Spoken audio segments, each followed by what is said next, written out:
All right, good morning, folks. It's Tuesday. I've been kind of quiet on here for the last week or so because there is just a lot of noise going around with tariffs and geopolitical tensions, and I'm just trying to make sense of it all. There's no sense coming on here and blabbering about something because probably 12 hours later it'll be negated and changed. So I've just held off.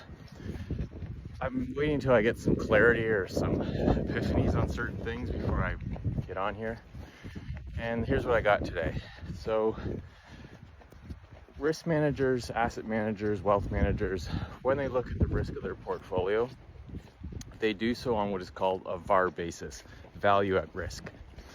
And when volatility in the world goes up, like we've seen recently because of all the tariffs, when volatility goes up, the risk of a portfolio also goes up.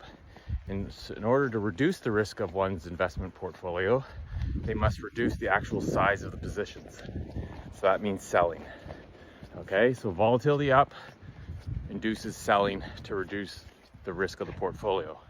So one thing's for certain is that all these tariffs and bickering across the borders and everything between governments has caused volatility to spike. You can see it in interest rates, you can see it in currencies, you can see it in stocks. And because the volatility's gone up, asset managers are going to be selling some of their exposure. Okay, so that's one thing that's for certain.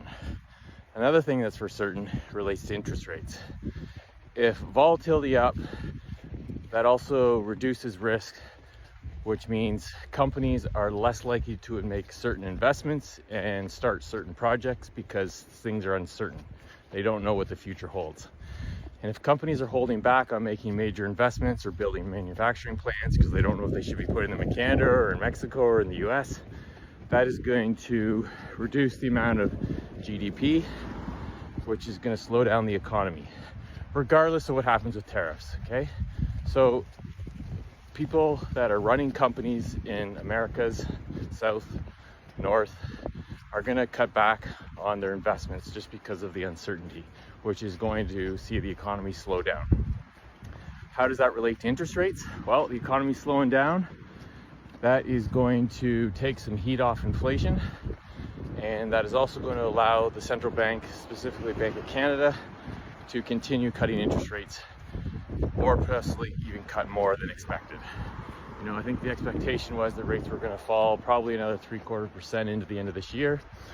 If things get really ugly in terms of the economy because of people cutting back on spending and investments, we could see that downward, I guess call it the floor in interest rates, fall even farther, say like 2% or more. Okay, so the forecasts on interest rates are now moved lower because of all the uncertainty that has been introduced into the global economy.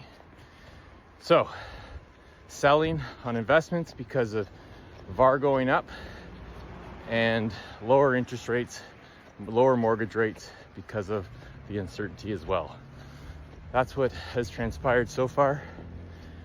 And we'll see what actually comes about with these tariffs in the next 30 days. Take care.